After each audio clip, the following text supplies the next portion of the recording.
I wasted 5 years of my life making these 6 mistakes when trying to fix acid reflux. And I'm going to tell you exactly what not to do so you don't have to waste 5 years too. In today's video, you'll discover why PPI medication like Omperazole is actually not fixing your problem and long term can actually lead to some pretty significant issues itself, why a hiatal hernia is not your root cause and what likely is, and why you don't have too much acid and what your root cause actually is. Let's get straight in with number 6. For years, I took acid blocking medication like Omperazole and Zantac, thinking that I had too much acid causing my reflux. These medications work in slightly different ways by suppressing your acid levels. Because they couldn't find the root cause of my problem, they told me to take that medication for the rest of my life and I'll be fine. What they didn't tell me was that Omperazole and the PPI medication is not actually fixing your problem, it's buying you time by suppressing your acid. You see, I didn't realize it at the time, but acid reflux isn't caused by too much acid,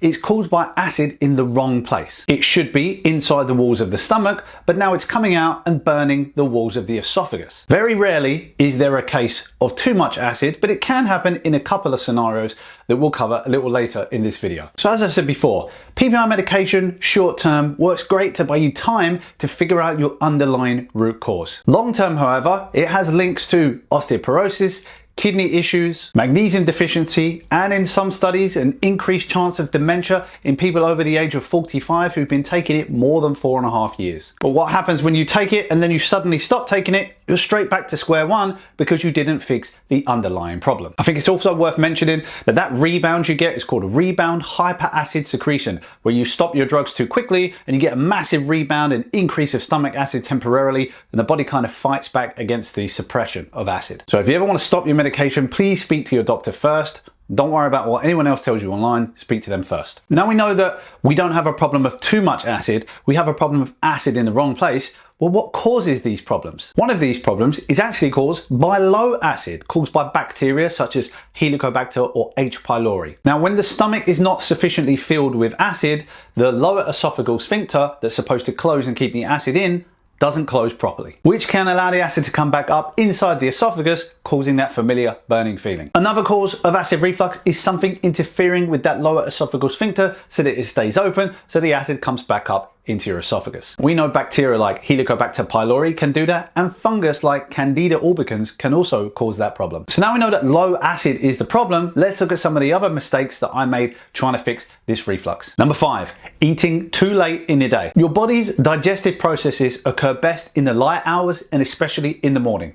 Digestion is best first thing in the day and it is worst late in the evening. As the sun comes down, your body's enzymes and stomach acid production all reduced, getting your body ready for sleep. So if you have a large meal in the evening and go to bed too close, you are almost certainly going to trigger that reflux. I like the saying, breakfast like a king and dinner like a pauper would be the best way to eat while you're temporarily trying to figure out the root cause of your acid reflux. The worst thing you could do is eat a small breakfast and a huge dinner. Not only is that probably the best way to gain a load of weight, it is the worst way to eat if you currently suffer from acid reflux. Mistake number 4. This one's controversial. This is thinking a hiatal hernia or a hiatus hernia is your root cause problem. Let me tell you a story about Ben.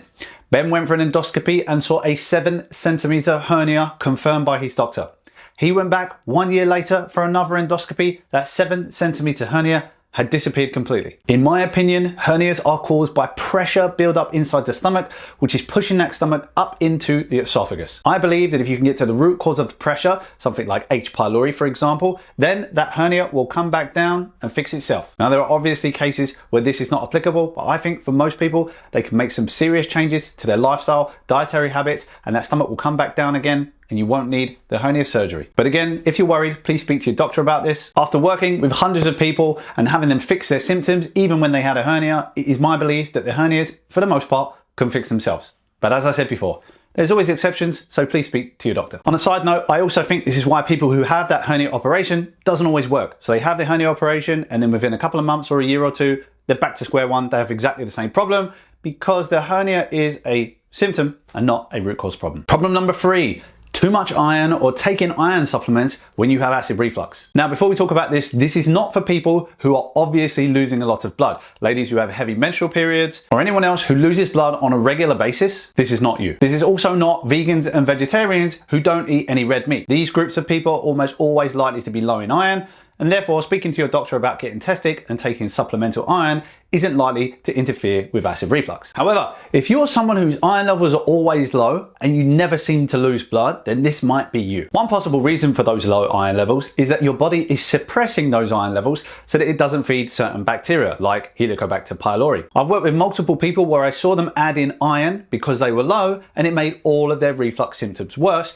because iron can feed bacteria. I always recommend you try to get to the root cause of your acid reflux if your iron levels are low, and adding in iron supplementation makes you worse. Problem number 2 was thinking I had too much acid. And as I've spoken about before, acid reflux is a problem of acid in the wrong place. Doesn't necessarily mean that you are overproducing or you have too much acid. That's because overproduction of acid is normally a temporary state, for example, once you come off omeprazole, or for example, if you catch H. pylori, in certain people, the body tries to fight back, increases its acid production to try to kill the bacteria, and you can end up with an ulcer. So in cases of an ulcer or rebound from omeprazole that we call RAHS, rebound acid hypersecretion, that might be a symptom of too much acid temporarily. And the biggest mistake I made when trying to fix my acid reflux that I want you to avoid was not realizing I had a yeast infection causing my acid reflux. Back then, when I spoke to my doctor, they had no idea that an overgrowth of yeast like Candida could cause acid reflux. In fact,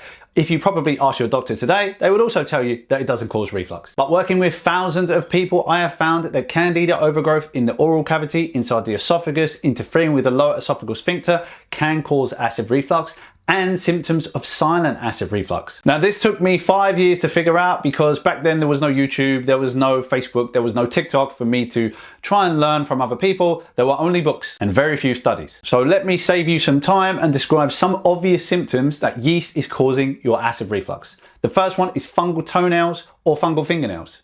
Then you can have athlete's foot, dandruff, thrush. These are some really obvious signs that you have too much yeast on the inside of your body and it's starting to appear on the outside of the body. Now, if you have any of those symptoms and you have acid reflux, then you may have a yeast-based reflux or a yeast overgrowth causing your problem. If that's the case, I would use the herbs in a product called Yeast Purge. This was something I designed to kill an overgrowth of yeast in a lot of the clients I was working with who I saw Candida causing their reflux. I just want to mention that I spoke before about some silent signs of acid reflux that Candida can cause, which will be a lump in the throat sensation. You can have a white tongue, difficulty swallowing, feeling like there's something stuck in your throat, hoarse voice. These are all signs of silent acid reflux. I'm going to talk about more in future videos, but that could absolutely be caused by yeast. And if you have that, I'd open the Yeast Purge capsules, pour them into water, swish them around your mouth, gargle and swallow. That should take care of it. Hopefully this video was helpful. If you like these tips, please follow and subscribe so you never miss a video.